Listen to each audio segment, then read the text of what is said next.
देखिए, इसके पहले आप लोगों ने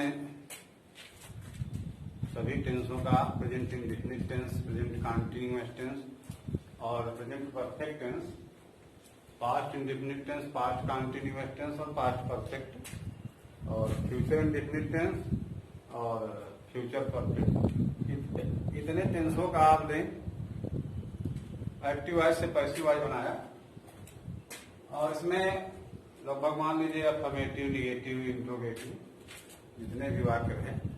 अब हम एक्टिव वॉइस से पैसिव वॉइस इंपरेटिव सेंटेंस का बनाएंगे।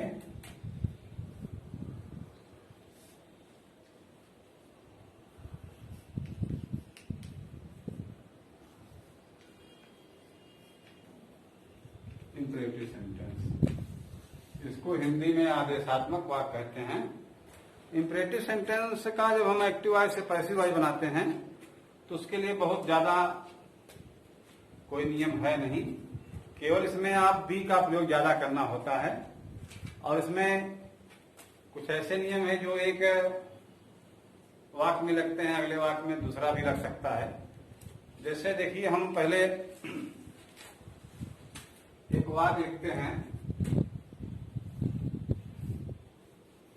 ओपन द डोर, ये वाक्य। अब इस वाक्य में आप देखिए, ओपन आपका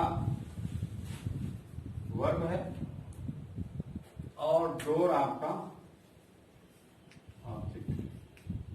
ठीक, हम किसी से कह रहे हैं कि दरवाजा खोलो।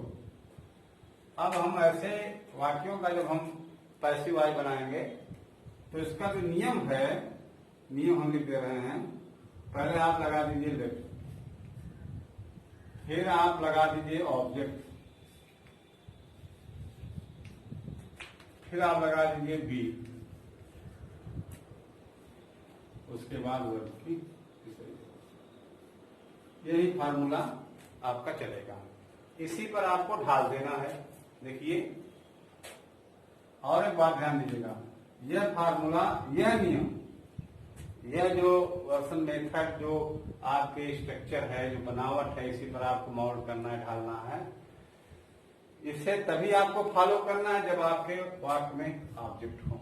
अगर आपके वाक्य में ऑब्जेक्ट नहीं है तो इसका प्रयोग नहीं करना है। देखिए, तो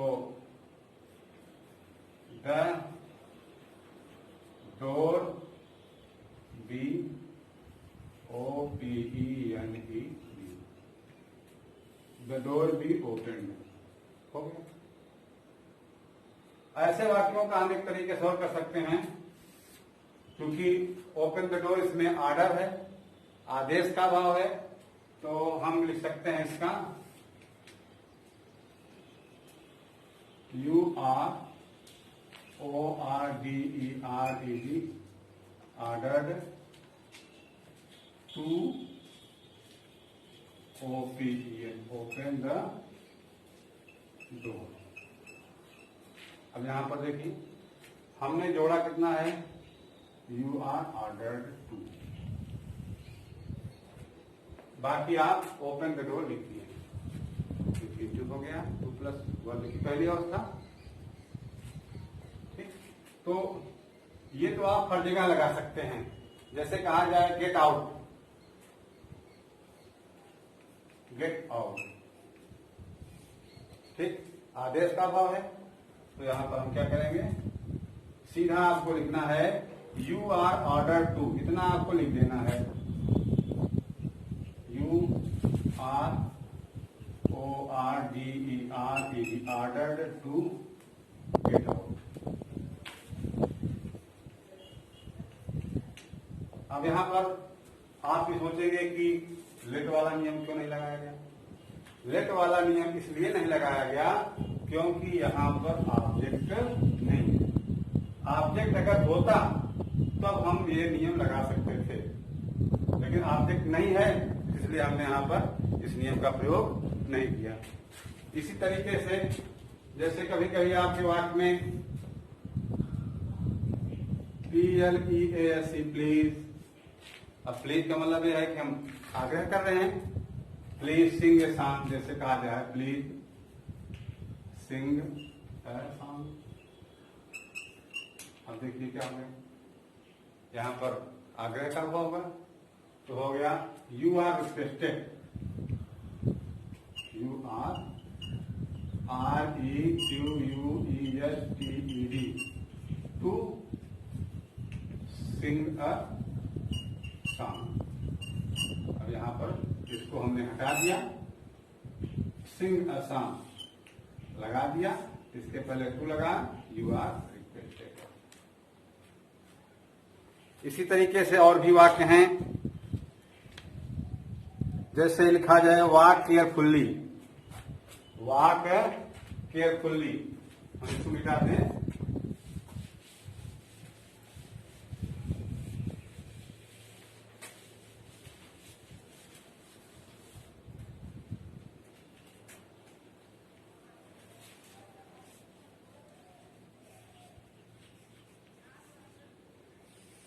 अब देखिए इसमें ऑब्जेक्ट नहीं है, इस वाक्य में ऑब्जेक्ट नहीं है। जब ऑब्जेक्ट नहीं है तो लेट वाला हमें लेट वाला फार्मूला लगाना नहीं है, तो यहां पर हम सलाह का भाव हो रहा है। यहाँ पर कोई किसी से सुझाव दे रहा है कि आप सावधानी पूर्वक चलो, तो होगा इसका, हम इसके आगे लगाएंगे URADVIS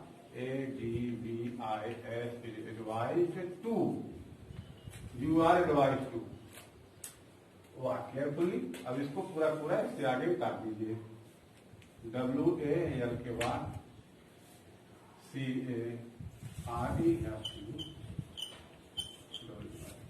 लेट का प्रयोग, ज्यादातर लेट का ही प्रयोग बताया जाता है, लेकिन लेट का प्रयोग तभी होगा जब आप के वाक्य में ऑब्जेक्ट रहेगा। जैसे और भी एक नियम इसका है, शुड बी का प्रयोग करके। जैसे हम लिखते हैं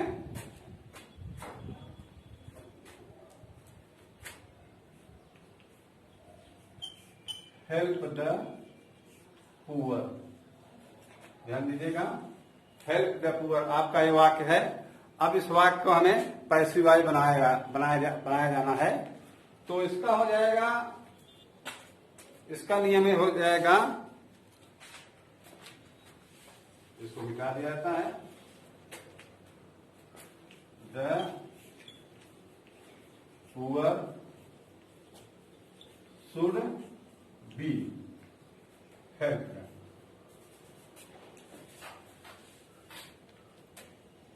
the poor should be helped, the poor should be helped। अब by you भी लगा सकते हो, by you, ठीक। तो आपने देखा जो है help the poor should be helped by you, ठीक।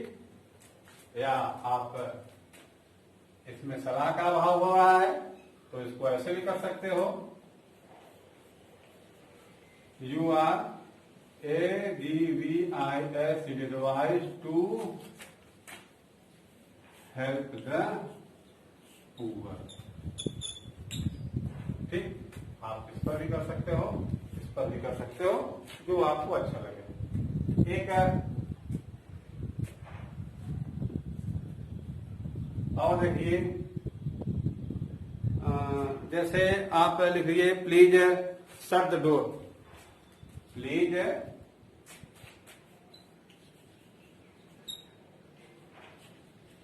शट द डोर, ठीक। अब यहां पर प्लीज शब्द हुआ है तो आग्रह का भाव है, ठीक। तो हो जाएगा you are REQUEST requested to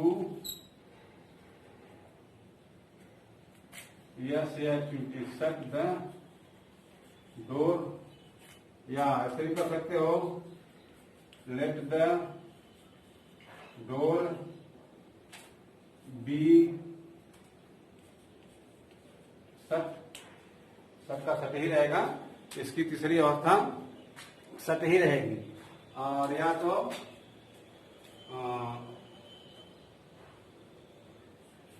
the door SHOULD should BSHUT। अब आप जो भी आपको अच्छा लगे वही आप लगा सकते हैं। हमने तीनों लगाया। इसका प्रयोग तब आपको करना है जब आपके वाक्य में ऑब्जेक्ट हो। अगर आपके वाक्य में ऑब्जेक्ट नहीं है तो भूल करके भी इस नियम का प्रयोग मत करिए। अगर वैसे है तो या तो आप ये आपके लिए सरल है, you are requested, you are advise, you are ordered. जैसे कहा जाए गो अवे,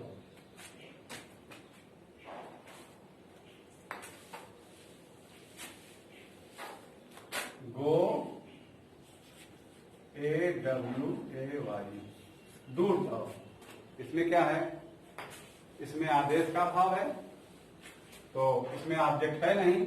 जब ऑब्जेक्ट नहीं है लेट वाला नियम नहीं लगाएंगे। लेट वाला नियम हमने पहले बता दिया था। तो हो जाएगा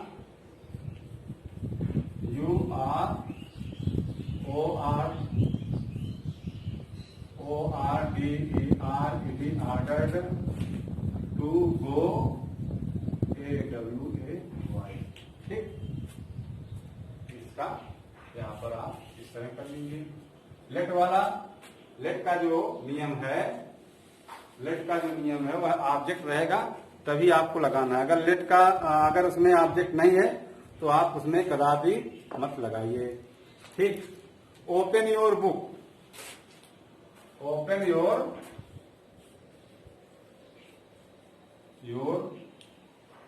बुक।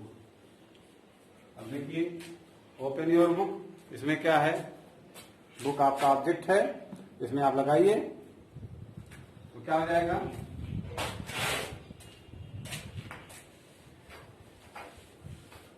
स्कूल में आप हैं, आपको अध्यापक कह रहा है किताब बनी खोलो, तो वहां पर आदेश का भाव हो जाएगा। तो URORDERED ordered to open your book. यहाँ लगा दीजिए क्योंकि यहाँ पर ऑब्जेक्ट है। तो let your book be OPENED, या आप लगा दीजिए your book SHOULD should be open. जो आपको अच्छा लगे आप वही नियम लगा सकते हो। लेट वाला जो नियम तभी आपको लगाना है जब आपका ऑब्जेक्ट, आपके वाक्य में ऑब्जेक्ट हो। ऑब्जेक्ट नहीं है तो आप कदापि इसका प्रयोग मत करिए। कभी कभी जैसे आपका एक वाक्य हो गया, जैसे do not laugh, do not laugh, इसको लिख लीजिएगा, डू नॉट या डोंट लाफ। अब इसका करिए डू नॉट लाफ। अब इसमें क्या कह रहा है, या आप ऐसे भी लिख सकते हो,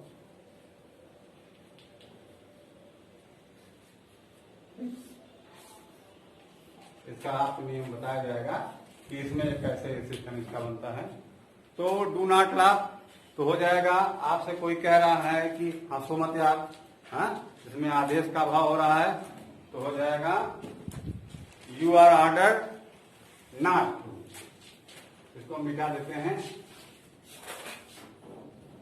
URORDERED order not to you are order not to laugh. ठीक, एक वाक्य और हम देखते हैं। आप लोग किताब ले लीजिए, किताब से भी आप अच्छी एक्सरसाइज कर सकते हैं, और जहां पर दिक्कत हो आप पूछ सकते हो जाए। कुछ ऐसे वाक्य होते हैं जहां पर डबल ऑब्जेक्ट होते हैं, दो ऑब्जेक्ट होते हैं। कुछ ऐसे भी ऑब्जेक्ट हैं, मतलब वाक्य हैं जहां पर आपको दो ऑब्जेक्ट मिलेंगे। तो आप जिसकी इच्छा हो आप उसको करो। जैसे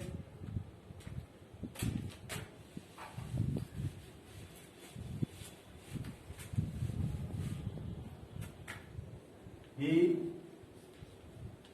गेव मी अ बुक। अब देखिए दो ऑब्जेक्ट है, डायरेक्ट ऑब्जेक्ट और इनडायरेक्ट ऑब्जेक्ट दोनों हैं। अब ध्यान दीजिएगा टेंस कौन है, टेंस जानना बहुत जरूरी है, तभी आप सब पैसिव वॉइस बन सकता है। यहां पर वर्ब की दूसरी अवस्था है। पास्ट इंडेफिनिट टेंस एक ऐसा इकलौता टेंस है जहां पर वर्ब की दूसरी अवस्था लगती है, और किसी भी टेंस में वर्ब की दूसरी अवस्था नहीं लगाई जाती है, वो भी affirmative sentence. Past indefinite tense के अफर्मेटिव में केवल यहीं पर जो है आपको लगाना होता है और कहीं पर नहीं लगाना होता है। निगेटिव में वर्ब की पहली अवस्था, इंट्रोगेटिव में वर्ब की पहली अवस्था, हाँ नेवर के साथ वर्ब की दूसरी अवस्था लग जाती है। जैसे यहां देखिए he gave me a book, तो इसका पास्ट इंडेफिनिट टेंस है, तो इसका पैसिव वॉइस हमें बनाना है। आप चाहे आप इसको उठाइए चाहे इसको उठाइए, चाहे इसको आगे लीजिए। तो आई पास्ट इंडेफिनिट टेंस मानना है, आपको जानना है कि वहां पर पैसिव वॉइस बनाते समय किसका प्रयोग करें, वाज वेयर का प्रयोग करें। आई वाज वर्ब की दूसरी अवस्था लगा दीजिए, I was given a book, ठीक, बाय हिम, या ऐसे कर सकते हैं book was given me by him, ठीक। अभी का हिम ही होगा, आप जिसको आप लाना चाहते हो वही आप ला सकते हो, बाकी सब नियम वही है। अब कुछ ऐसे वाक्य होते हैं जहां पर मॉडल एक्सिलरी होती है। मॉडल एक्सिलरी आप लोग जानते हैं कि मॉडल एक्सिलरी में क्या आता है, इसका नियम जो है अगले वीडियो में आप लोगों को बताया जाएगा। Thank you.